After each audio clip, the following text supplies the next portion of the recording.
तो फ्लोरीन था उसमें, इसके लिए ऑक्सीजन को इलेक्ट्रॉन लॉस करना पड़ता है, loss of electron called oxidation.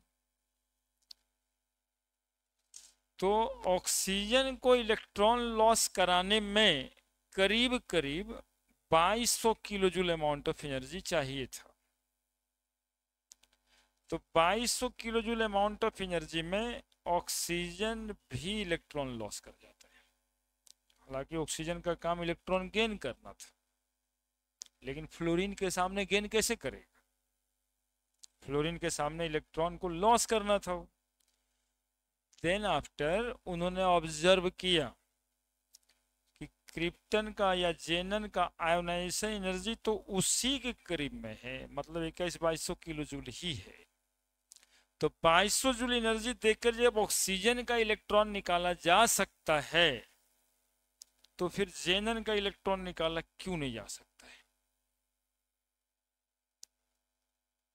बस इतना सा बात था। बर्थलोट साहब का दिमाग खनका, ऑक्सीजन से तुरंत आ गए वो कहाँ पे? जेनन पे, है ना। ऊपर वाले का एनर्जी और ज्यादा है, नीचे जाएंगे तानेसन से घटेगा, तो जितना ऑक्सीजन की वैसे एनर्जी है उसी के करीब में जेनन की। क्योंकि ऑक्सीजन को इलेक्ट्रॉन लॉस करना नहीं था, लेकिन करा दिया जाता है एनर्जी दे करके। तो उन्होंने ऑब्जर्व किया कि जेनन कैन फॉर्म कंपाउंड। अब जेनन कैन फॉर्म कंपाउंड, तो इनर्ट गैस से बढ़िया नाम इसका रखा गया, ये शांत है। whenever you give energy they may react, और ये lot of number of जेनन compound बना दिए, XCF2, XCF6, XCO4, XCO2F4, है ना। तो ये काम वही भाई साहब किए, जेनन कैन फॉर्म कंपाउंड। तो जेनन भी बनाता है, क्रिप्टन भी बनाता है कंपाउंड, ठीक है। जेनन और क्रिप्टन, जेनन थोड़ा ज्यादा ही बनाता है, चूंकि आयोनाइजेशन एनर्जी इसका क्या हो गया है, बहुत ही ऊपर वाले के कंपेरिजन में कम हो गया है, ठीक है। फिजिकल प्रॉपर्टी में कुछ नहीं रखा, atomic size increases, ionization energy decreases, boiling point, melting point increases, चूंकि सब तो इनर्ट ही है, क्या सारा इलेक्ट्रॉन भरा हुआ है। तो यदि पूछे ना कि किसमें सबसे कमजोर वैंडरवाल फोर्स ऑफ अट्रैक्शन लग रहा होगा, तो इसी में लग रहा है। अनपेड इलेक्ट्रॉन तो है ही नहीं इसमें, है ना। बाकी सब में तो अनपेड इलेक्ट्रॉन है, मेटालिक बॉन्डिंग वगैरह होता है, इसमें तो कुछ है ही नहीं वैसा। तो सबसे कम बॉइलिंग पॉइंट, मेल्टिंग पॉइंट अपने अपने पीरियड में इसी को होता है, ठीक है। तो अगला कहानी सुन लिए मन से। एगो भाई साहब आए, नहीं जैसे कोई साउथ वाला सिनेमा में रहता है कि एक दिन आएगा, कोई आएगा एक दिन जो इस गांव की किस्मत बदल देगा।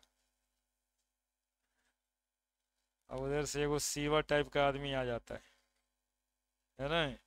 शिवा वही शिव है, पैर उड़ हिलाता है, धूली उली उड़ जाता है, पत्ता उत्ता भी उड़ जाता है।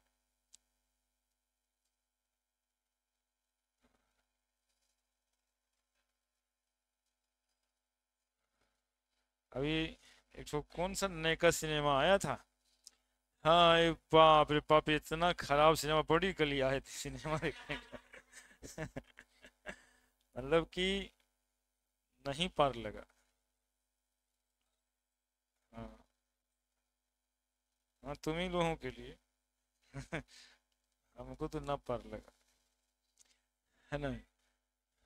हाँ एनिमल ठीक लगा था उसमें। ये तो गजब खराब सिनेमा था। तो कंपाउंड्स ऑफ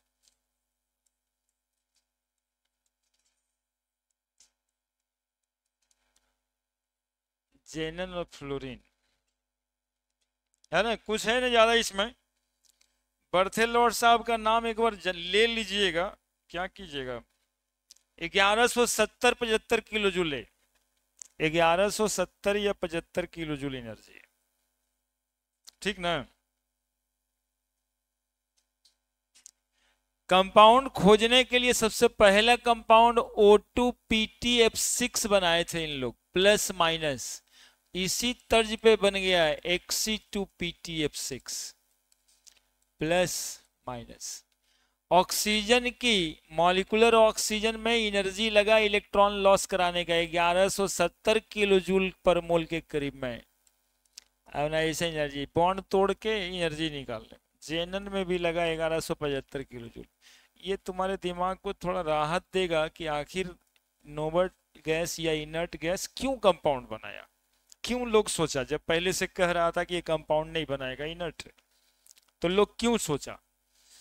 तो ये कंपाउंड बना पिछले क्लास में, प्लेटिनम फ्लोराइड या प्लूटोनियम फ्लोराइड, ऑक्सीडेशन किए तो प्लस चार्ज पड़ा, इस पे ये प्लस चार्ज पड़ा, तो यहाँ भी ऑक्सीजन इलेक्ट्रॉन लॉस किया, यहाँ जेनन लॉस किया, इसमें 1170 तो 11 तो एनर्जी के वजह से ना इलेक्ट्रॉन लॉस होता है, जेनन का तो कोई रोल है नहीं। वो तो जितना ज्यादा फोर्स ऑफ अट्रैक्शन रहेगा, नहीं जितना ज्यादा फोर्स ऑफ अट्रैक्शन रहेगा एनर्जी देंगे तो टूटेगा फोर्स ऑफ अट्रैक्शन, इलेक्ट्रॉन बाहर निकल सकता है। चलिए लिख दीजिएगा, उधर वाला लिख के खत्म करिए उसको, सब मिटा दे हटा दे। जेनन ऑक्सीजन का कंपाउंड कुछ नहीं है, Xc plus F2, XcF2 675 kelvin के करीब में हीट करते हैं, तो हीट वगैरह याद नहीं रखना रहता है, बस हाई हीट टेम्परेचर लिख देना है। Xc plus 2F2, XcF4, Xc plus 3F2, XcF6,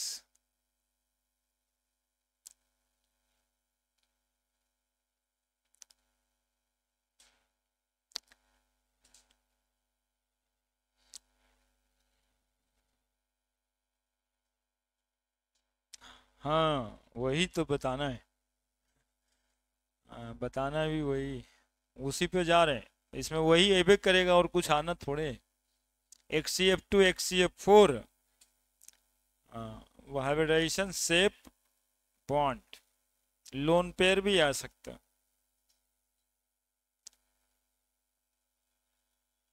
हाँ कहीं नहीं लग ही जाएगा।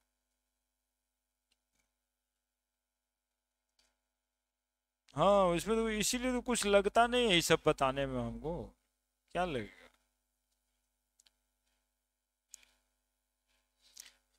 XcF4 में O2F2 यदि रिएक्शन करा दें तब भी XcF6 बन जाता है, प्लस O2 निकल जाता है। ये दो मेथड से XcF6 बन सकता है।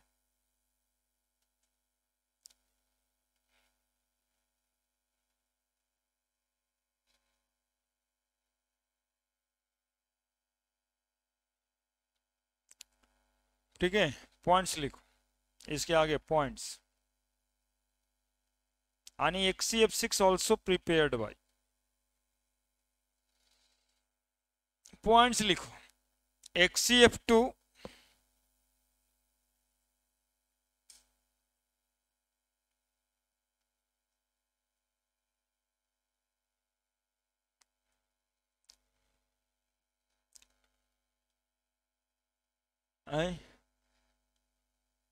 न संभव है, XcF4 समझ आना है, समझ ज्यादा से ज्यादा आ जाए, सब कुछ पूछता भी थोड़े है। And XcF6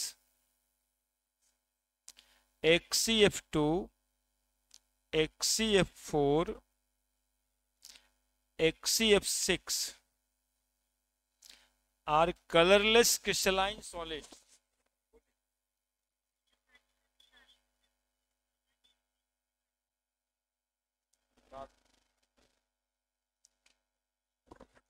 are colorless crystalline solid, comma दीजिए, powerful fluorinating agent, powerful fluorinating agent, यानी फ्लोरीन जोड़ेगा किसी में,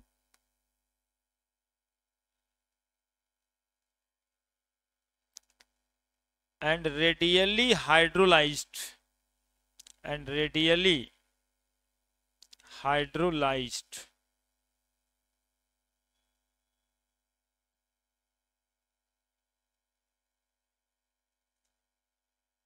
रेडियली हाइड्रोलाइज्ड। अब चार को रिएक्शन लिखना है। हाइड्रोलाइसिस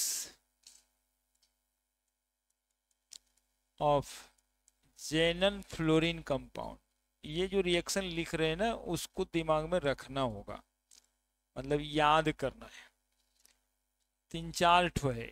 XCF2 प्लस H2O, और बताना है XCF4 प्लस H2O 12H2O, और बताना है XCF6 प्लस 3H2O, यानी कम पानी ज्यादा पानी। XCF6 plus H2O, XCF6 plus 2H2O, और क्या है, बस इतना ही तो है ना। देखो, इसको यदि हम पानी के साथ ले आते हैं बच्चा, तो क्या जाएगा, थोड़ा सा समझ लेना है। जेनन टूट के अलग होना चाहिए। HF रहता था, याद करो, ऑक्सीजन डालते थे, मतलब कि तो HF बना देता था, ऑक्सीजन अलग हो जाता था। तो ये बनना है जेनन प्लस HF प्लस, बैलेंस हो जाना है। ठीक है। हाइड्रोलिसिस ऑफ XCF2, है ना, क्या बताया गया, रेडियली हाइड्रोलाइज्ड, यानी जल्दी से हाइड्रोलाइज्ड हो जाता है। देन आफ्टर इसको बैलेंस करना है। 2XCF2 2H2O लगेगा, 4XC, 2 दूनी 4HF में शायद बैलेंस हो जाएगा और O2 निकल जाएगा। हुआ क्या, जरा सा रिडॉक्स लगा दीजिए इसमें। -1 जेनन पे +2, जेनन पे 0, फ्लोरीन पे -1, H पे +1, ऑक्सीजन पे 0। फ्लोरीन -1 से -1, जेनन 0 से +2 से 0, जेनन का हुआ है रिडक्शन। और ऑक्सीजन यहाँ भी -2 था, ऑक्सीजन -2 से हो गया है 0, यानी ऑक्सीडेशन हुआ। यानी एग्जाम्पल ऑफ जेनन फ्लोरीन का रिडॉक्स रिएक्शन है। इसमें से एक वो नॉन रिडॉक्स भी है, वो भी बहुत आता है, बताएंगे कहाँ पे, क्या हो गया, 2 ही लिखो ना, खाली इसको 2 कर देना है, और क्या।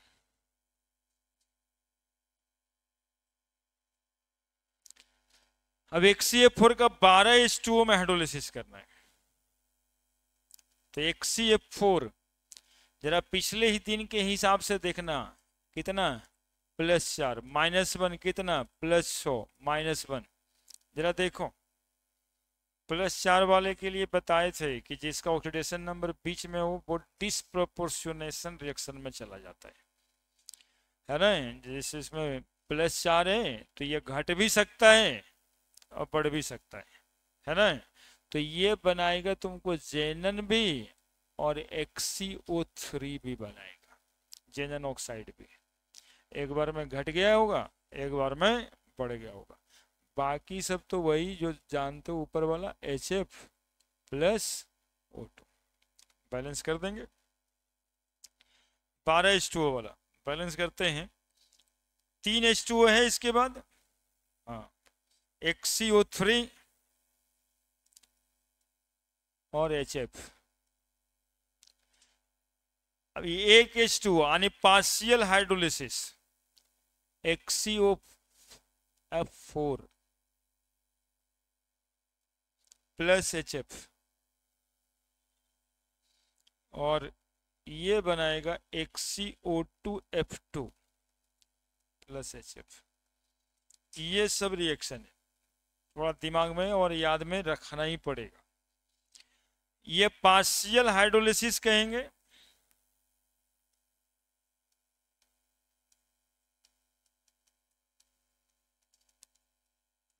ऑफ XCF6, ये कंप्लीट हाइड्रोलिसिस कहेंगे।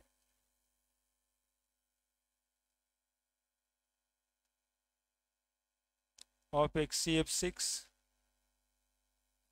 और इसको भी कंप्लीट हाइड्रोलिसिस कहेंगे। बाकी सब मैंने लिखा है कंप्लीट और पार्शियल इसी का होता है ना। अब देखो आपका सवाल भी ऐसे ही होता है, मतलब 2 मॉलिक्यूल 3 मॉलिक्यूल वाटर, तो काफी खतरनाक मेमोरी बेस वाला क्वेश्चन हो जाएगा ये। रिडक्शन रिएक्शन ऑक्सीडेशन रिएक्शन में आ जाओ यहाँ पे, तो इस रिएक्शन का अलग फ्यूचर है कि ये कैसा रिएक्शन है, कौन सा जेनन का मॉलिक्यूल हाइड्रोलिसिस में डिस्प्रोपोर्शियोनेट हो जाता है। ठीक है, एक को लाइन गड़बड़ ना लिखा हुआ है, जितना लिखे सब आने वाला लाइन है, इसलिए थोड़ा दिमाग से। डिस्प्रोपोर्शियोनेशन रिएक्शन, ठीक है। जेनन का 4 है, जेनन का 0, जेनन का -2 +6, बैलेंस होते रहेगा वो, उसमें कोई दिक्कत नहीं। नंबर इंपॉर्टेंट उधर 12:2। देखो +4 से 0 हुआ है, आप एक बार ऐड कर लेना, आप ऐसे नहीं छोड़ना। 4 से 0 मतलब क्या, रिडक्शन, और फिर 4 से ही 6 हुआ है, हुआ ना डिस्प्रपोर्शन। देखते रहना मेरे साथ, +6 है यहाँ पे, यहाँ -2, और यहाँ भी +6 है या नहीं, ये बताओ। अब यहाँ +6 है, यहाँ भी +6 है, बताओ कुछ हुआ क्या। तो ये कैसा एग्जाम्पल है, नॉन रेडॉक्स रिएक्शन। देखो कितना कितना कंट्रोवर्सी, इतना ही में कितना क्वेश्चन निकल रहा है, हर साल आता है, हर साल आता है, इसी वजह से आता है। Hydrolysis of xenon difluoride redox reaction, hydrolysis of HCF4 कैसा reaction, disproportionation reaction. Hydrolysis of HCF6 कैसा रिएक्शन। अरे कहता तो 3 गो है, याद करो ना, 3 गो है। HCF2 का हाइड्रोलिसिस रेडॉक्स से, HCF4 का डिस्प्रोपोर्शनेशन है, HCF6 नॉन रेडॉक्स। यही समझना है, ये काका बनाता है, ये तो याद करने वाला ही सवाल है, लेकिन ये तो समझने वाला सवाल था ना, ये इस पर जोर देना है। अब देखो नीचे वाला क्या, कंपार्शियल हाइड्रोलिसिस क्या होता है ये, -1 -4 -2, जेनन का आएगा +6, यहाँ भी जेनन का है +6। यहाँ देखो -1 -2 -2 -4 +6, यहाँ भी आएगा +6। यानी कंप्लीट हो या पार्शियल हाइड्रोलिसिस हो, ये सब कैसा एग्जाम्पल है, नॉन रिडॉक्स रिएक्शन। समझे, इसको इस हालात में यदि देखते ना तो इसका क्वेश्चन नहीं छूटता, हर बार छूटता होगा यही हालात में नहीं देखने से, यही पूछवे करता है और कुछ नहीं पूछता, यही पूछता है। और उसके अलावा इसमें लोन पेयर, सेप, हाइब्रिडाइजेशन,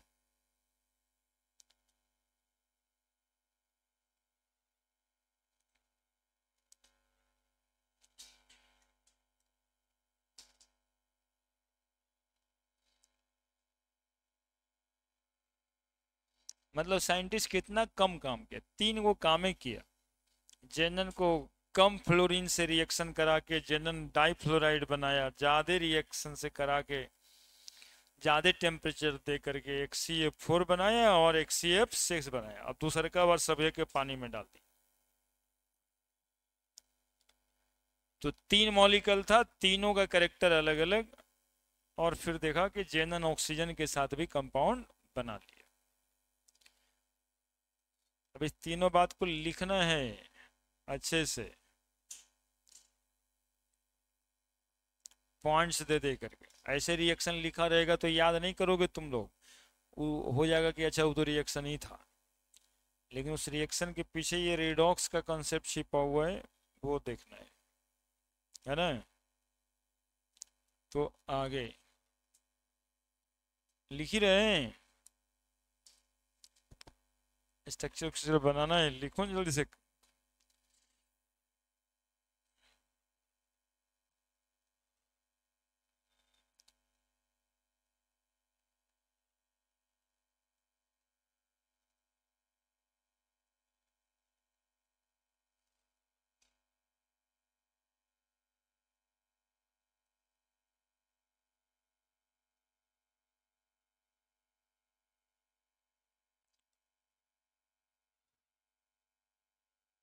तुम लोग का बायोलॉजी क्लास चल ही रहा है 12 बजे तक?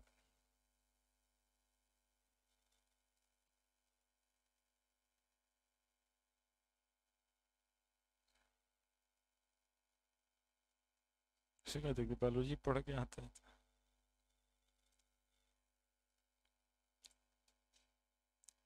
टाइमिंग को हिलने नहीं दिया। 11 बजे बुला लेते, 2-3 घंटा कल पढ़ा देते तो वो पार्ट 2 जो था ना कोहलार से लॉ वगैरह सब खत्म हो जाता। लेकिन उतना ही देर में कोशिश करें। देता नहीं।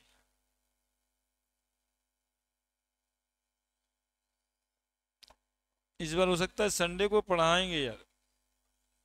ठीक है, संडे को एक तो टाइम दे दीजिएगा।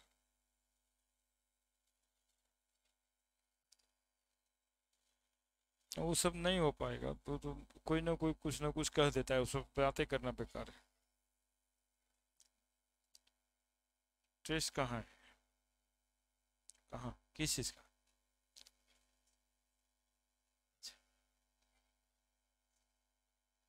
अच्छा, तो वहाँ भी दिखते हैं। बड़े जी, वो देखेंगे। सोचना ही बेकार होता है। बड़े, क्या क्या लिखना है? 3 लाइन लिखना है। Hydrolysis of HCF2 is example of क्या? Redox reaction. Hydrolysis of HCF4 disproportionation reaction, है ना? और hydrolysis of HCF6 non redox reaction. Hydrolysis of HCF2 अलग से लिख दोगे तो दिमाग पे जोर पड़ेगा। Is the example of redox reaction. Hydrolysis of, और सवाल में आएगा which of the following is disproportionate in water, मतलब यही है HCF4। HCF4 is the example of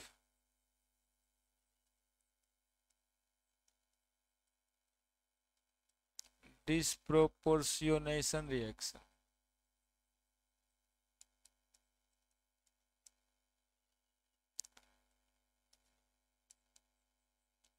Hydrolysis of HCF6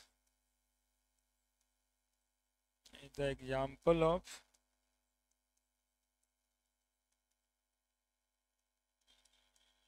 non-redox reaction.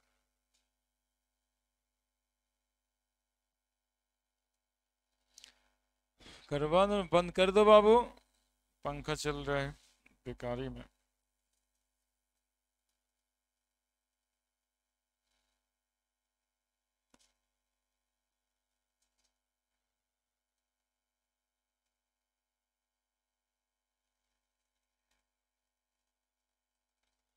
हम्म।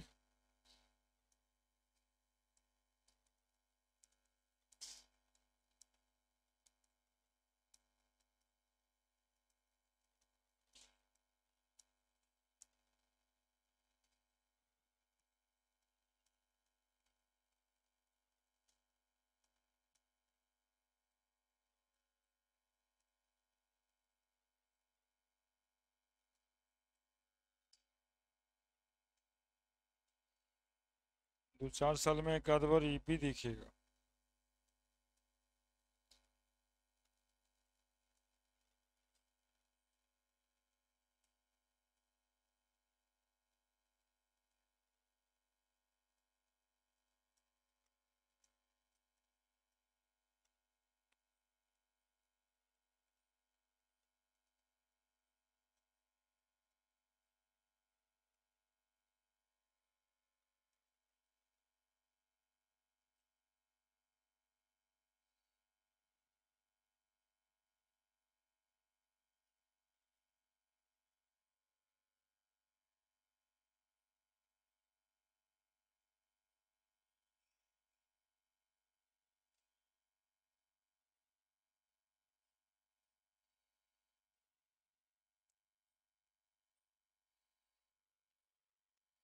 ये तीन रिएक्शन, XCF2 का, XCF4 का, XCF6 के, जानते हो किसके साथ? फ्लोराइड बोलते हैं इसको। ये PF5 के साथ में रिएक्ट करके कैटायन और एनायन बनाता है। देखो XCF प्लस PF6 माइनस, क्या हुआ है जरा समझ लो, क्या हुआ है? फ्लोरीन डोनर बना है, this is called fluorinating agent, है ना? क्या लिखा है? तो पहला लाइन लिखा है XCF2 XCF4 XCF6 is the strongest fluorinating agent, तो हमेशा ये देगा फ्लोरीन। तो ये कोई बहुत बड़ा बात नहीं है ऑप्शन देख करके छाटना कि XCF2 PF6 दे रहा है तो इसका फ्लोरीन हम इसको दे देंगे, चाहे ऐसा का कोई भी देगा। ऐसा ना हो कि इसका वाला इसको दे दे। ऑप्शन में अंतर क्या करेगा? प्लस माइनस लिखता है, यहाँ एगो माइनस एगो प्लस, यहाँ एगो F3 यहाँ PF4 माइनस, चार ऑप्शन तो बन गया। लेकिन ये भी आपको याद नहीं रखना है, हम भी नहीं रखे, हम तो देखो देख देख के लिखे, देखिए हमको देगा तो हम टिक कर देंगे। कैसे? क्योंकि हम जानते हैं क्या, FCF2 XCF4 XCF6 is a fluorinating agent, तो फ्लोरीन ये दे देगा। तो फ्लोरीन ये देगा किसी को, तो जहां F जाएगा माइनस वही ना जाएगा, IF जहां से निकलेगा प्लस तो वही जाएगा। ऑप्शन कोई गलती थोड़े लिख के देता है, इसी में वो अगर पीछे करेगा। देखिए SBF5, नाना पापा और सब बीमार ही है तभी 5 है, 5 है, PF5 भी हो सकता था। तो XCF3 plus SBF6 minus, XCF3 चौथा है, एक फ्लोरीन इसको दे दिया, वही ना हुआ है, दूसरा कुछ हुआ है क्या? हुआ है क्या दूसरा कुछ? तो इसको इसको याद करने वाला नहीं बोलते हैं, ये ऑप्शन देख करके अपने से बात करने वाली बात है। ये ना कि ये कंपाउंड हमको याद है तब हम जाके टिक लगाएं, ऐसी टिक लगा दें। फ्लोरिनेटिंग एजेंट है, फ्लोरीन देगा। यहाँ देखिए XCF6MF, तो बताइए M प्लस XCF7 जाकर के माइनस, ये गड़बड़ हुआ है, ये गड़बड़ हुआ है। तो ये कोऑर्डिनेशन कंपाउंड बन गया ना, है ना? ये कैसा कंपाउंड बना दिया है? ये M प्लस, चूंकि M कौन है तो देखिए अब क्या कीजिएगा, मुश्किल वाला एलिमेंट ही, मोस्ट इलेक्ट्रोपॉजिटिव। बताइए ये रखेगा, ये तो आयनिक बॉन्ड बनाता है, ये तो ऑलरेडी आयोनाइज्ड ही होता है, Na प्लस F माइनस, इसलिए बन गया है XCF7। तो इसका बिहेवियर वो दोनों के बिहेवियर से अलग है ना? यदि वो मेटल फ्लोराइड किस ग्रुप का है? अल्कली मेटल का है, ठीक है, बस यही है, लिख दीजिए। एक्ट एज फ्लोरिनेटिंग एजेंट, ये दोनों दोनों act as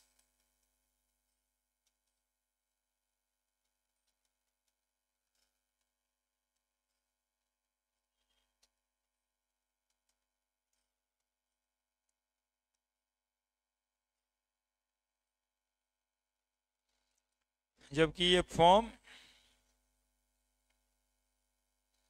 complex complexes, which form metal complexes, the XCF6।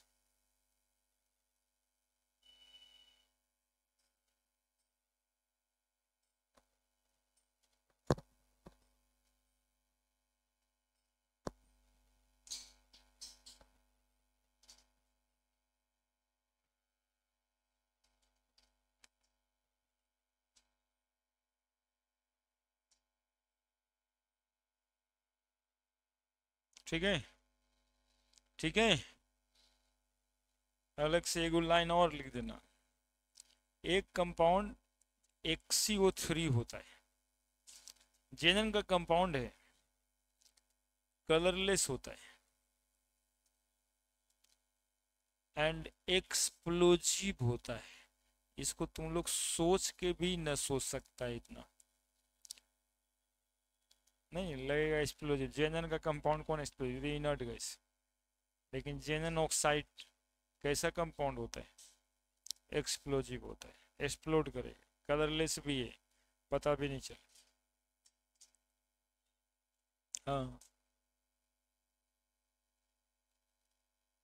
धुआं का कलर कलरलेस, यदि कार्बन नहीं, स्मोक कलरलेस। हम्म।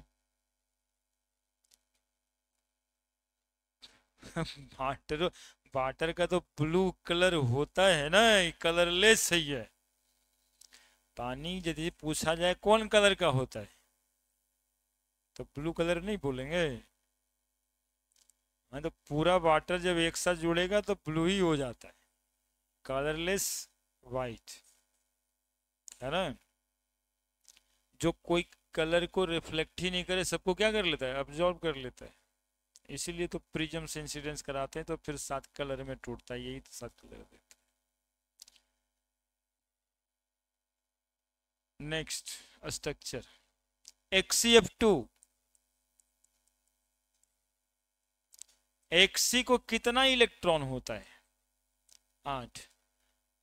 तो ऑक्टेट पूरा करने के लिए तो कुछ बनाइएगा ही नहीं इसमें, ऑक्टेट तो जेनन का ही पूरा था। तो XCF2, फ्लोरीन तो एक एक इलेक्ट्रॉन शेयर करेगा ना भाई, 2 2 4 2 6 एक साथ। वेस्पर थ्योरी से समझे है ना कि कम से कम 2 को बॉन्ड बनाना रहे, तो इसको फार अपार्ट करते हैं। और केमिकल बॉन्डिंग में ऐसा पढ़े हैं कि लोन पेयर इलेक्ट्रॉन को इक्विटोरियल पोजीशन पे रखते हैं। This is the equatorial position at which the lone pair are present, and that two axial position at which fluorine is bonded, है ना। तो रिश्ता तो 120 और 90 डिग्री का ही है, ऐसा ही है ना, इस पर 90 डिग्री है। तो लोन पेयर को 120 डिग्री का एंगल दिए, फ्लोरीन को 90 डिग्री का angle. Shape triangular bi pyramidal hybridization से होगा, लेकिन फिलहाल यहाँ लीनियर दिखाई दे रहा है ना। तो डिस्टॉर्टेड ज्योमेट्री के वजह से, यानी लोन पेयर के वजह से इसका शेप क्या है, लीनियर है ना। हालांकि हाइब्रिडाइजेशन क्या होगा, 1 lone pair, 2 lone pair, 3 lone pair, 4 5 sp3d। तो इस मॉलिक्यूल की रेगुलर ज्योमेट्री यदि पूछी जाए, यदि खाली ज्योमेट्री पूछता है तो लीनियर, रेगुलर ज्योमेट्री पूछता है तो क्या लिखेंगे, ट्राइगोनल बाई पिरामिड। चूंकि हाइब्रिडाइजेशन sp3d है। अब पूछा क्या था, शेप, तो अब देखना होगा, चूंकि हम लीनियर भी बता रहे हैं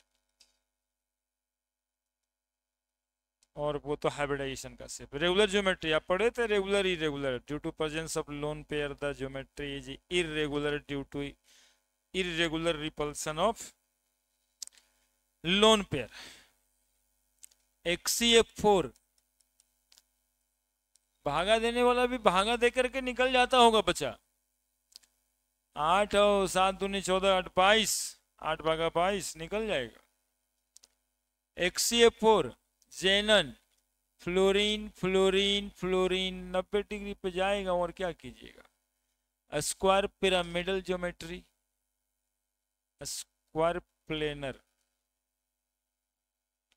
स्क्वायर प्लेनर हाइब्रिडाइजेशन sp3d2 होना चाहिए था। इसका रेगुलर ज्योमेट्री, ये कंफ्यूजन करता है, इसलिए हम रेगुलर ज्योमेट्री का नाम लिख रहे हैं। एक वो सवाल होगा शेप ऑफ मॉलिक्यूल, एक होगा regular geometry. Regular geometry decided by hybridisation, लेकिन due to presence of their lone pair their shape में बी डिफरेंट।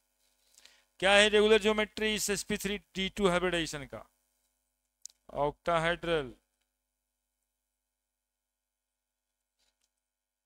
नहीं इसकी regular geometry octahedral.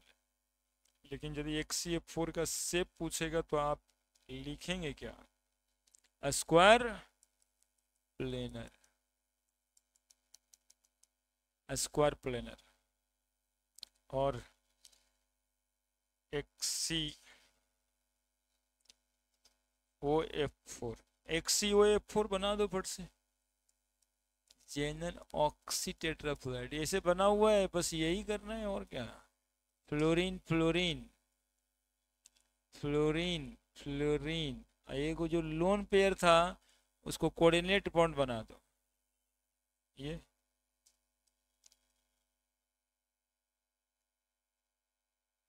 Square pyramidal,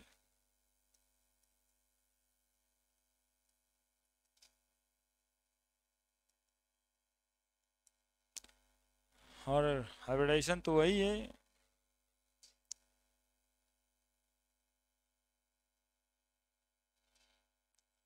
XCO3,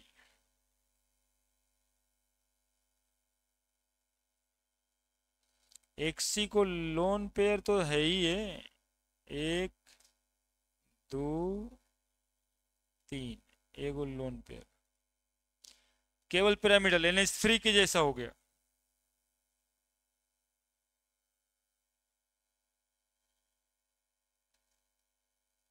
pyramidal hybridisation निकालने के लिए कहता है, याद दिला दे यदि भूल गए हैं तो। 8 अछोतिया 18, 18 8, 8 8 16, 6 बच गया, 1 26, 8 भागा 26, 8 तिया 24, 2 2 भागा 2, 3 1, हाइब्रिडाइजेशन। sp3 में ही ना पिरामिडल शेप होता है। Tetrahedral regular geometry, lone pair है इसलिए पिरामिडल।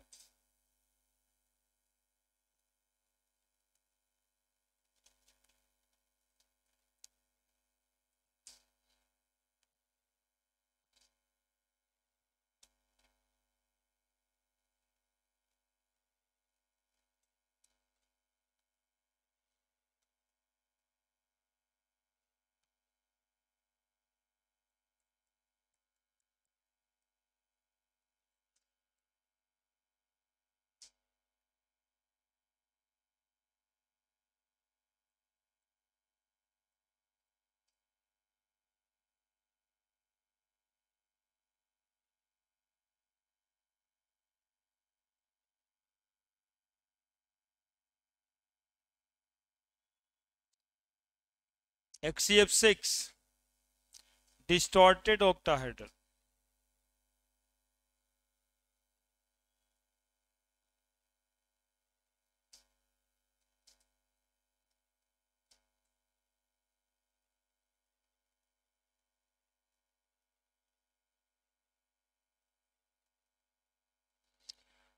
हो गया बात खत्म।